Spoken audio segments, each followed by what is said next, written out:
Alright, welcome back guys, Typhus here again, and as I said last time, we're now at the southern edge of the Golmore jungle, ready to go into the Feywood.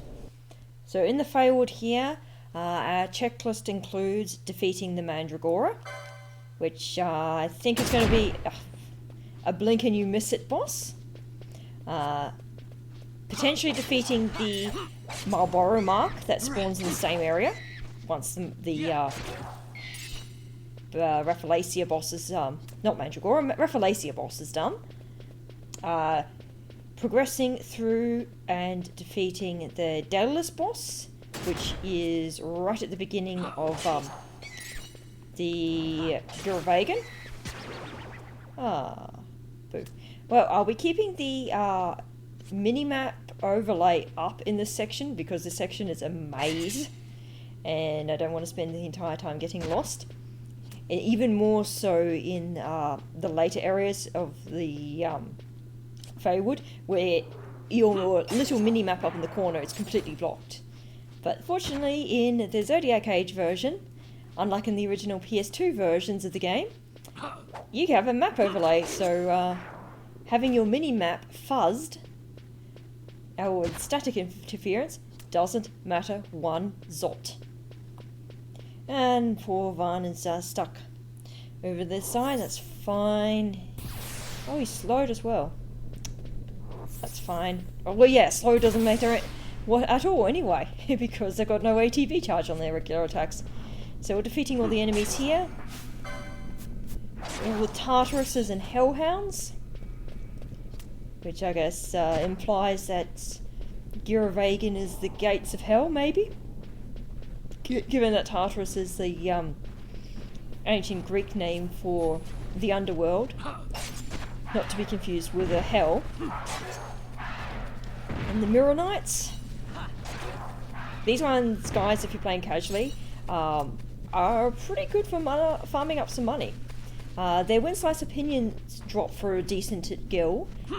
They're very easy to chain, which means that they get increased drop rates, plus can drop multiples of items.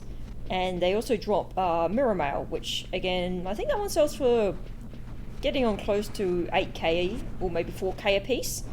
So you do a run of these guys, and the Mirror Mail has a decent enough drop chance. Should be in this area around here. Again, not focusing on picking up the treasure chests.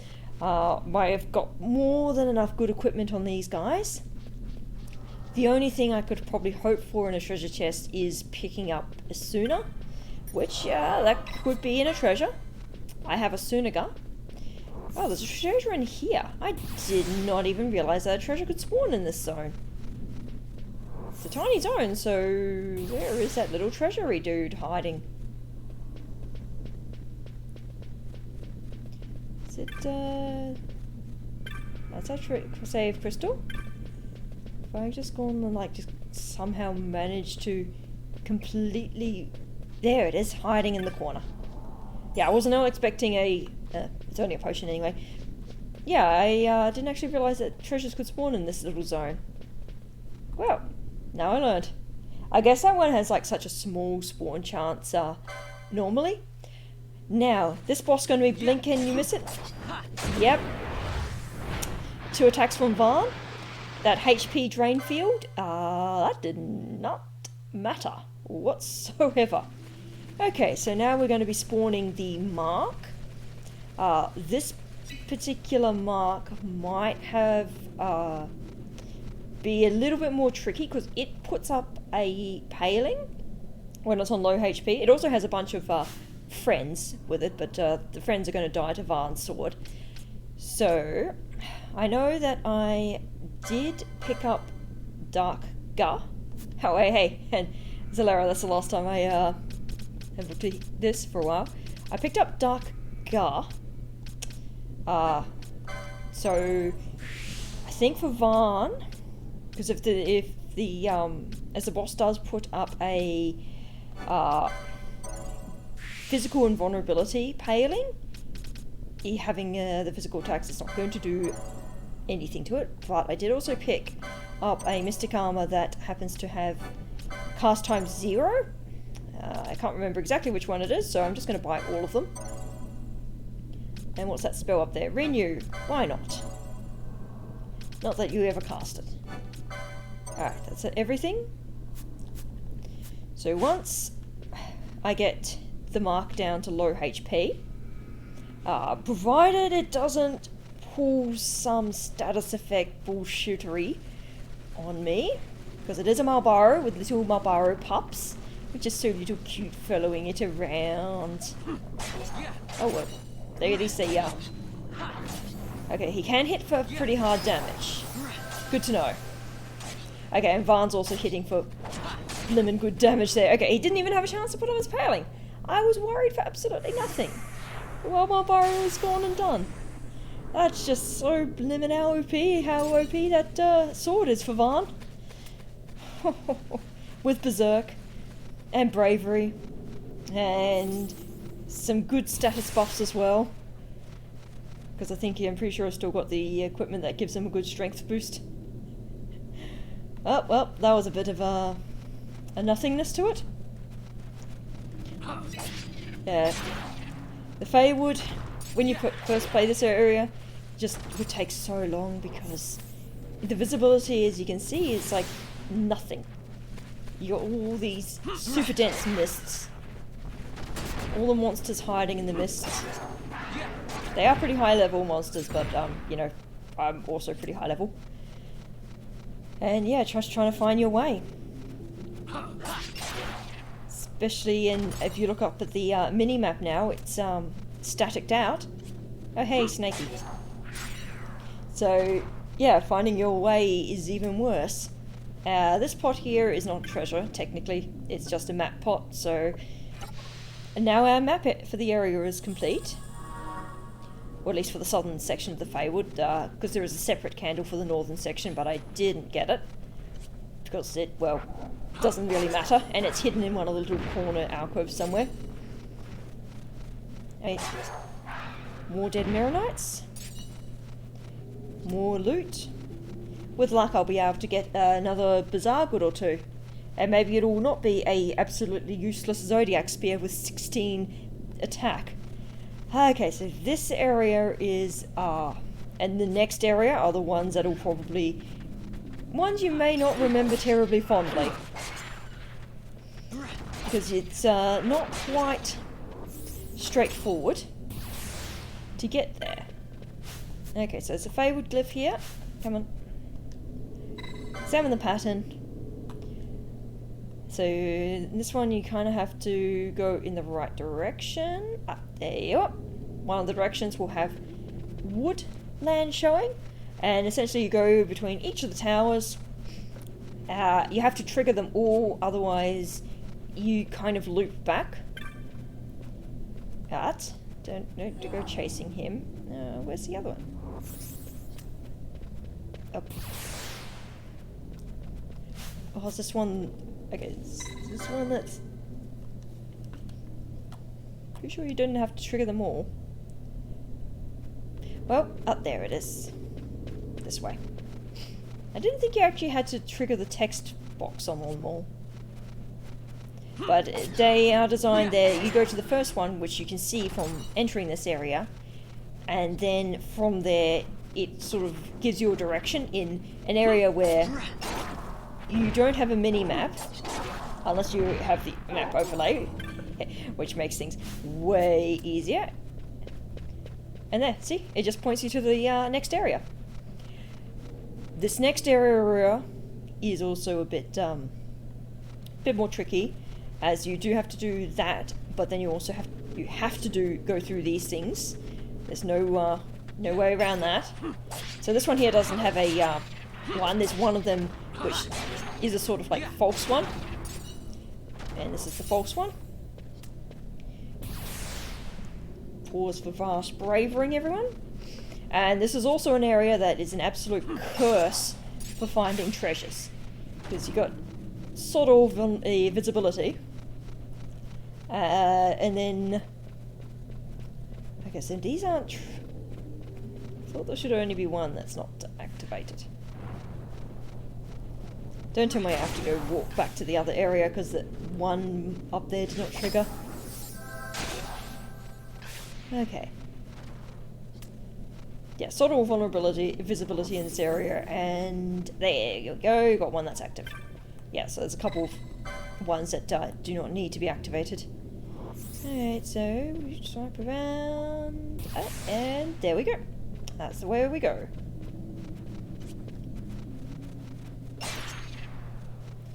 So now this one should be active. Which means we should have another route this way. I see that loot off in the distance. I don't care about that loot though. Yeah, this area is a little bit more tricky because it's not the sort of structure that is the most visible from when you enter. Oh, okay, that must be where Vaughn was killing stuff.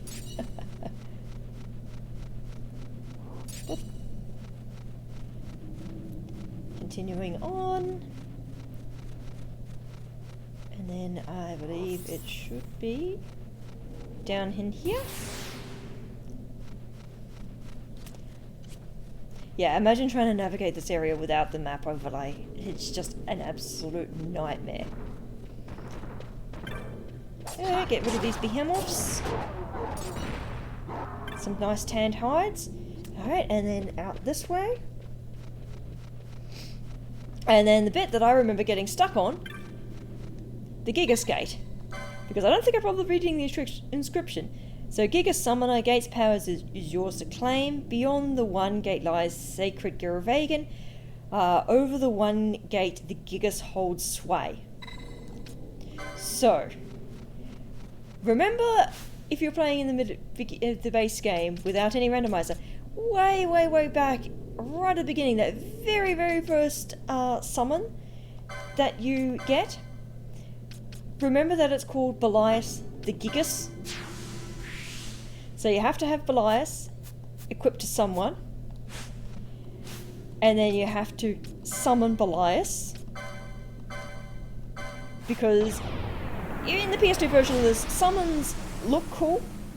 They're not necessarily super useful because you can't control them at all, although now you can control summons in this one.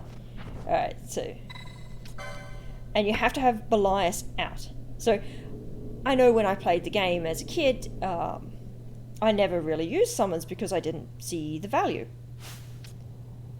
And now, oops, didn't mean to have you as my party leader. Yeah, so it's like literally the one time in the game where you have to interact with the summon mechanic.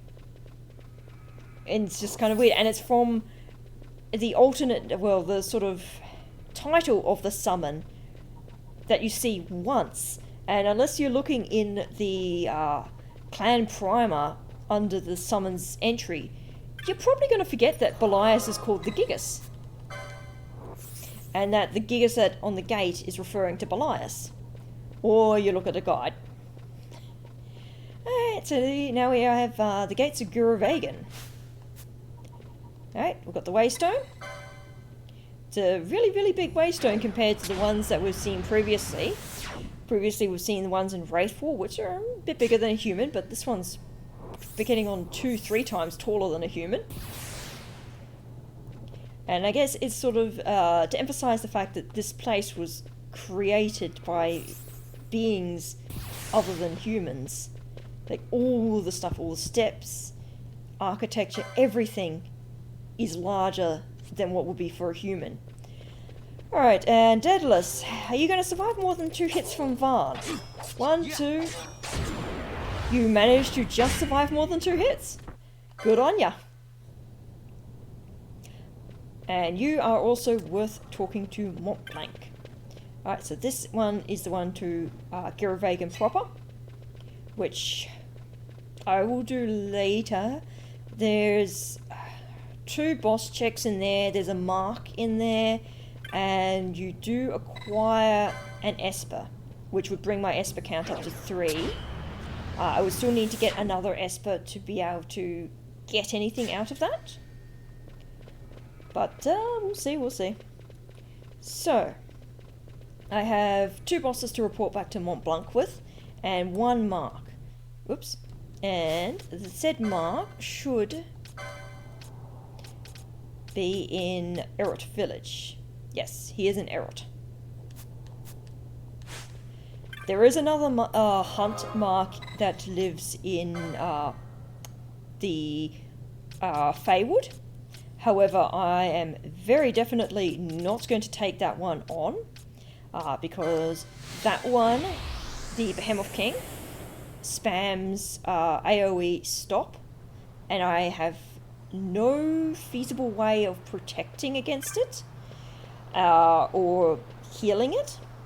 So that, and it's also a very, very tough mark.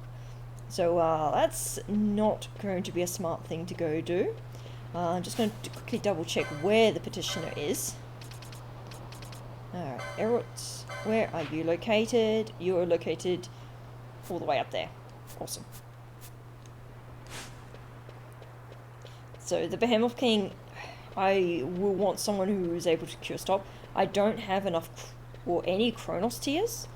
Can't say I remember seeing any anywhere, so yeah. And I don't have, yeah, I don't really have any way of healing it.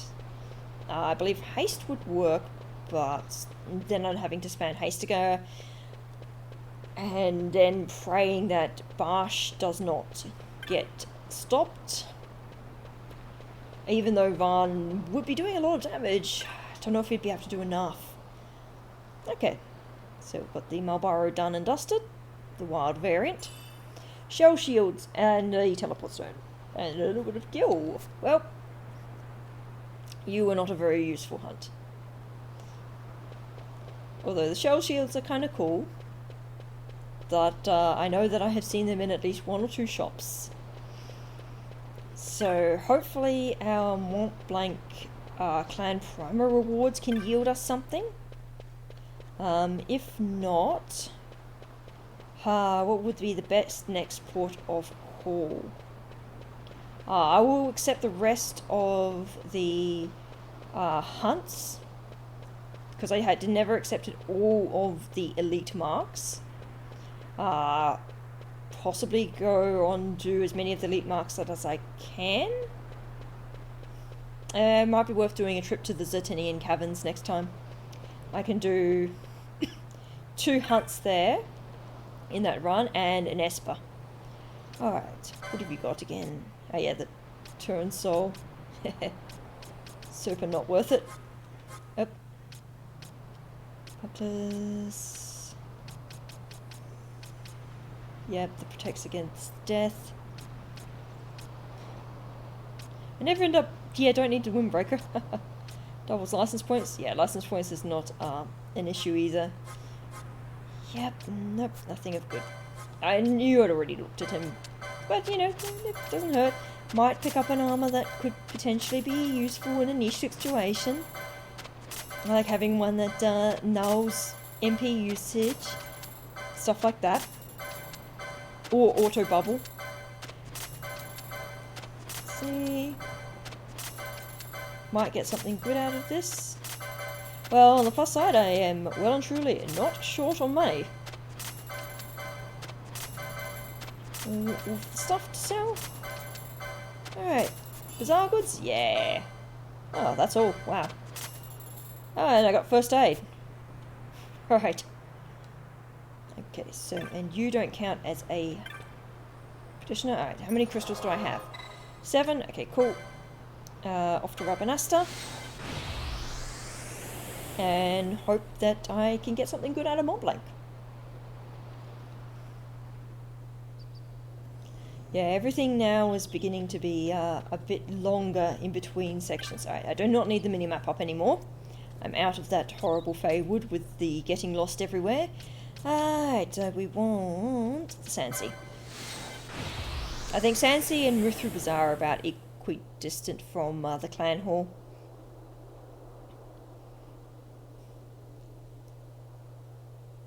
Right.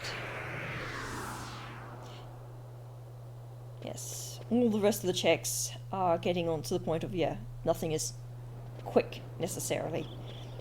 Well, It's quick when you get to it and kill it, but it's not quick to get to it as such.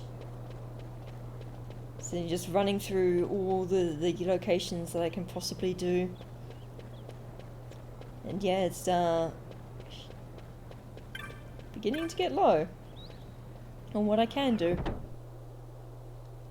So I suspect very much so that there's just one little check somewhere, and then that's just going to spiral into all of the other checks. Alright, okay, cool. Got a clan rank. That'll help. Goddess's Magicite.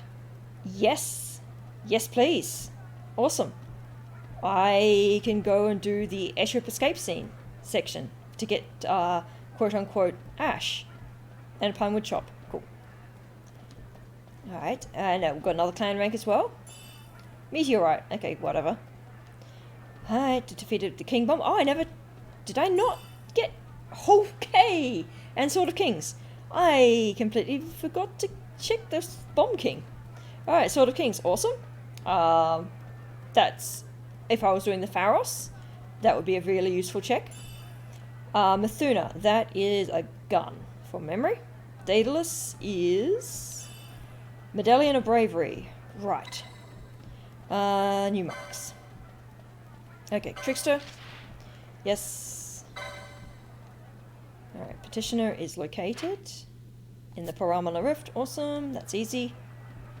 And there's all the little cutscenes, because there's like sort of mini story with the clan hall, with people disappearing. And like various rumours and that about a hunter-killer. Alright, this is another Marlboro. Someone's pet. Oops. That happened to be in the aerodrome in Nalbana. More cutscene. And this one, in this particular hunt, we get Kieran as a companion in the hunt. So some of the hunts do have companions. Man of Mystery. This one is the Gilgamesh hunt. Unfortunately, this is one that I cannot do. Because I do not have access to the final site area. So this one is just it will have to wait until later. This one's also hilarious because you get a crap ton of XP out of it, because every time Gilgamesh has a sort of phase change with a cutscene, it counts as a boss defeat, and he has multiple in each of his rounds. So that's multiple LP and XP triggers, which is handy to know if you can defeat him. Alright, so the Bolito hunt, that one is the one that was connected to the Zotinian caverns. So that one will probably be done next time. And this one is the final one of the clan hunts, with the little story of the hunter stalkers. Because apparently there's a rumour that the hunter stalker that everyone's worried about, it's apparently a Bungar. And the Bungar that happened to disappear has not been making friends lately, or just been very sort of stoic and sullen. So suspicions abound. The Behemoth King. Oh right, so but yeah, Behemoth King wouldn't have even spawned in the Feywood. I forgot that this one was actually a elite clan mark. Alright, Ixion. Cannot do this one anyway, because this one requires the system access key, as it's located in the Pharos. Yep, Seer, again, that one is in the Pharos, so I won't be able to do that one. But I'll just accept it anyway. Alright, so we've got... Alright, you're the petitioner for the Seer. Ha! And I think that's it. And Yasmat is also in the Pharos. Technically, I could potentially have to do Yasmat. No, I can't, because I still require the system access key to fight it. So I do not need to do Yasmat. It's yes. Alright, and yes, with Mont Blanc you can change your license grids if you need to, and kick out any guests, because the guests act a little bit weirdly in this one. You can get them and keep them for way longer than you probably should. Though honestly, there's only like 2 guests that are actually worth keeping in your party, and what I've read us is okay, and the best one is definitely the Prince, Larsa, because he happens to have good healing magics and he can bubble you. So if you never pick up bubble, you try and get Larsa and he will bubble you. Okay, so we did get 2 ranks in the clan, so we'll talk to the clan provisioner and see if he's got anywhere. Ooh. Oh well, when compared to my broken ass spear, sword, that's rubbish. 132 power is still good though. And none of those was any good. Aegis shield. Aha, that is definitely lost a lot of stats. That's interesting. It's saying it's got +5 evade, even though it's got no evade. Well, no one can. Interesting. Double damage. Attack damage is doubled, but user takes damage inflicted. Okay, I am very curious because that is not an effect I'm familiar with or seen before. And I was just thinking of pairing it up with Varn. I don't think he can't equip it because it's light armor. With that sword. But I think he would end up killing himself in like 2 hits. So it's essentially kind of like a Dark Knight ability that's interesting. None of these have got any good stats or abilities. Improves chance of scoring multiple hits. Not so useful. Improves chance of starting magics. And slow. And I'll buy that because it's cheap. Alright, so none of that was any useful.